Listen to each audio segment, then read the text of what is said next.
Today I'm going to review some 100-200 hands played by Limitless and makeboifin. They've been going at it for a couple of weeks now, so it's going to be fun to see who ends up spilling the most blood.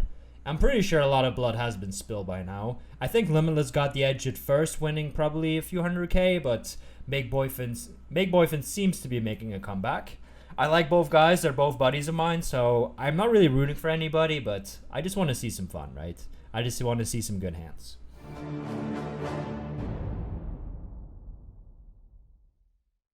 So we see a raise of 500 by makeboifin, pretty standard sizing. And a 3-bet to 10 big blinds, which again is pretty standard by Limitless. Some guys go for some really big 3-bets sometimes, or they mix it up with different sizes. A guy like Trueteller does that, for instance, but these guys seem to have a more basic, just 2.5 to 10 sizing, okay? And we see a 9-deuce-deuce flop, which doesn't really help anybody too much. Makeboifin can have some hands like ace-deuce or king-deuce or maybe like 4-deuce, but that's about it, right? He can definitely have some hands like a 9 or even pocket 9s, but other than that, he doesn't really improve much on this board. So Limitless doesn't really improve much either, but at least he was 3-betting hands like aces, kings, queens, etc. And makeboifin doesn't have any of those because he would have just 4-bet pre-flop. So Limitless can bet this board quite aggressively, and because the board's so dry, he doesn't need to go large. He elects to use a 41% sizing, I believe. Yeah, 41% sizing, which is pretty standard. Some people go even smaller. Some people tend to go somewhere to like half pot. Okay. Makeboifin calls. I don't see him raising this board very often because he doesn't have much. At the same time, facing such a small bet, he's still going to defend quite liberally. So this deuce is a very, very good card for Limitless, obviously, because it's now less likely that makeboifin has a deuce. If makeboifin were floating the flop, it's now less like. I mean, it's unlikely he improved now. Maybe he turned a flush draw, but if Limitless has a full house, he's dead. You know, makeboifin's dead anyway. So I think Limitless should continue to bet for a moderate sizing and bet quite aggressively. So he bets quite big. All right. And so when he bets like that, makeboifin has to expect an all-in from Limitless very frequently because there's 15k behind into an 18k pot. Limitless is very happily shoving with 10s plus or even a 9, so makeboifin has to be prepared to go all the way here. And Limitless shoves on him, and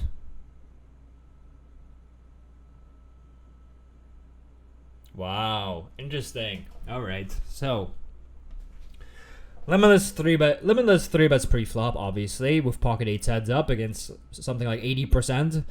Against something like an 80% opening range, so easy 3-bet. He c-bets the flop, which tells him he's probably c-betting his full range, or at least close to it. And then on the turn, Limitless is thinking, well, I still get called by lower pairs. I can get called by some flush draws or some ace highs, so I'm just going to continue to bet my 8s. And on the river, obviously, he knows that a flush doesn't beat him, so he probably thinks makeboifin doesn't have pocket 10s plus basically ever, and he thinks that makeboifin doesn't have a 9 enough compared to all the worse hands he may be calling with. So he went for some pretty thin value, so pretty interesting. Maybe he thinks makeboifin is a calling station. Maybe he just believes pocket 8s do a great job of blocking 9-8 suited, for instance. He blocks one of them, and that he just gets called by many worse hands. And then makeboifin, he called with 3s pre-flop. Obviously, he calls the flop. Turns pretty close, but on the river, he's thinking that Limitless will take hands like, for instance, Jack 10 or 10-8 or 8-7, and he's going to bluff him through. And then he elects to call here, thinking, well, we're playing heads up against a tough player here. I cannot fold a full house. So I can't blame him for calling. I'll give Limitless an 8 out of 10. I'll give makeboifin, I'll give him a 7.5 out of 10. So pretty good start for both guys. 500 again. And Limitless 3-bets to a London rent. Maybe not. Can you get there for $2,000? Maybe? Alright. So, Limitless 3-bets to like a peasant London rent. And makeboifin calls. 10-6-5 is a much better board for makeboifin than the previous board because he's going to have a flush draw more often or a straight draw. So he's going to be much more aggressive on this board than on the previous board. So Limitless goes for I mean, before he went to 1639, now he went 1718. So I'm not sure what that's about, but it could just be a coincidence, right? I don't think you can really read into that too much. Like, oh, he bet a couple of bucks more, he must have the nuts. I don't think you can make that deduction. So Limitless does bet. I make boyfriend raises. Some people never raise on this board, even though it would be correct to have some raises. So he's saying, hey, I've got 2 pair, I've got a good 10, I've got a combo draw, I've got maybe like a backdoor bluff, like Jack 9 of clubs, for instance. And that would be a perfectly fine call, but he's trying to pressure Limitless and not just give him a free card. Perfectly fine to me so far. And he doesn't go for a huge sizing. I like that as well. Those would be, beginner mistakes that you don't expect to see at this level. Limitless is going to shovel in quite aggressively here.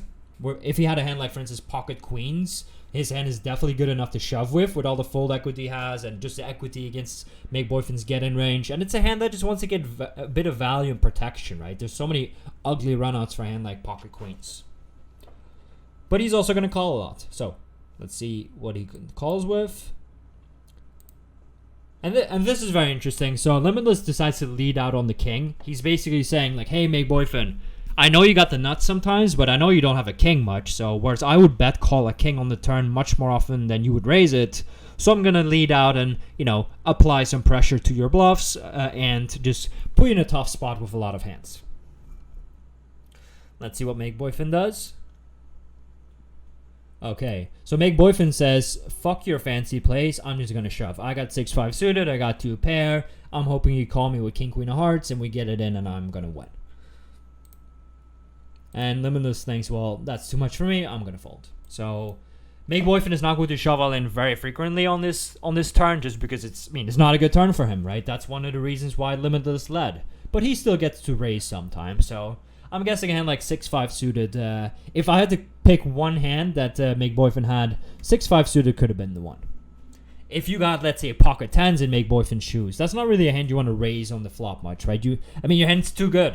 If you got a hand like, for instance, king 10, maybe even calling would be good because now you block a king, which Limitless is going to always call with.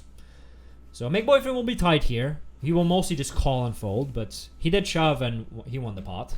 So a pretty fun play. And I would always recommend that you guys watch these types of players because you can learn a lot from them.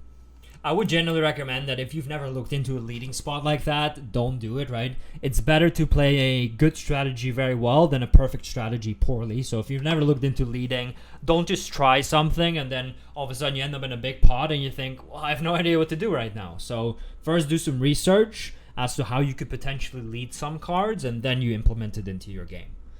Or what you can do is maybe drop down stakes a little bit and practice a little bit, right? Once you've figured it out a bit. But I generally recommend not using moves that you have not mastered. 2K once again. Make Boyfriend calls. So far so good. And we see a king 5-4 rainbow flop, which is a great board for for Limitless, because the king improves him a bunch with hands like king queen suited and ace king, etc. Maybe 3-bets 5s and 4s, but who knows? Definitely hands like 5-4 suited, ace 5 suited. Obviously queens are still looking pretty good as well. So he decides to just bet small on this very dry board. Call by Make Boyfriend. The 10 improves both guys pretty well. Make Boyfriend's going to float hands like ace 10 and jack 10 suited type of hands. Limitless is going to see bet hands like 10-9 suited and ace jack and ace 10, whatever. So he's going to have hands like queen jack as well that now have an open ender. So both guys are going to hit this card, and I don't expect Make Boyfriend to fold that much on this card. It is still a pretty dry board, so I also don't expect him to shove much, if at all.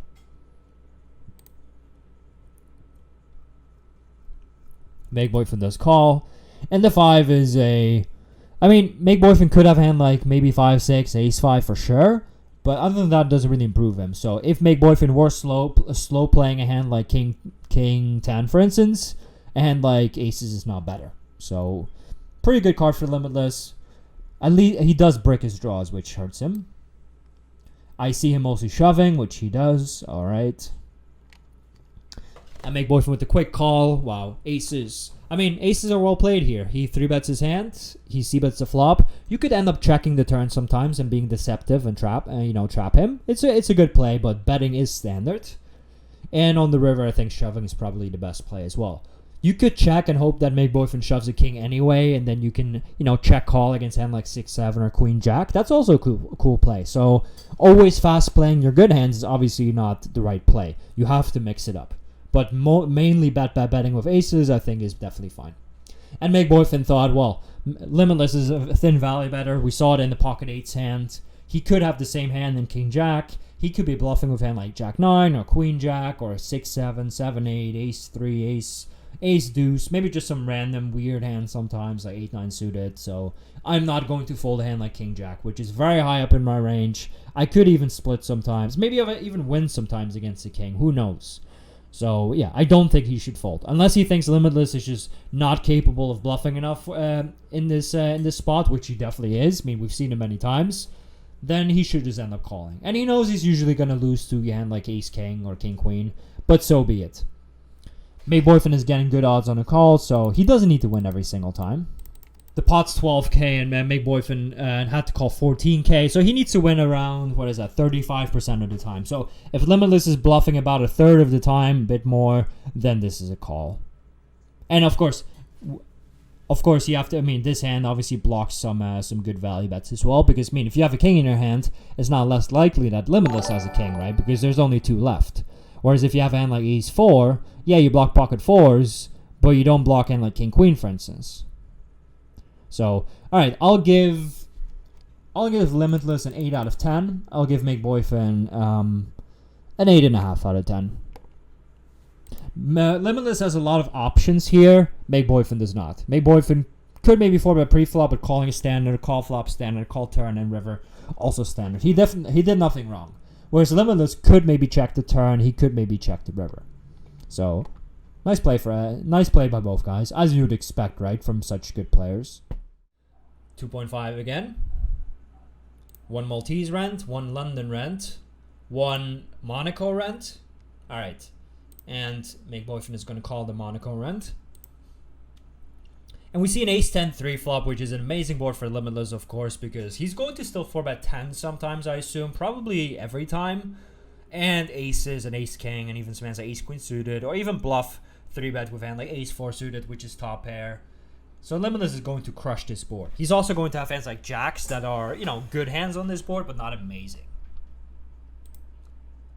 And he actually decides to check back. Most guys at this SPR would just decide to bet the full range, but Limitless makes things a bit more complicated, which is obviously fine. So it means you'll have to check back hands like aces too sometimes in order to not get run over here.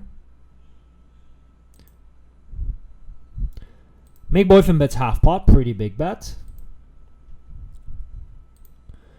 And Limitless calls. So when Limitless calls, you gotta give him a hand like aces, maybe something like kings, queens, jacks with a diamond. Maybe he 4-bet bluffed a hand like king 10 with a diamond and is now calls. Maybe he has a hand like pocket 8s, that's possible as well.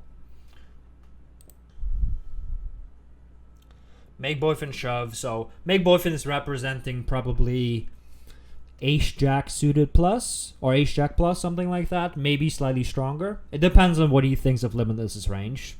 And he just casually flopped the gut shot and flush draw and hit the flush. He bets the turn, he bet the river. That seems absolutely fine. I like the 3-bet as well. I like the call against the 4-bet. So I'll give Makeboifin, I'll give him a 9.5 out of 10.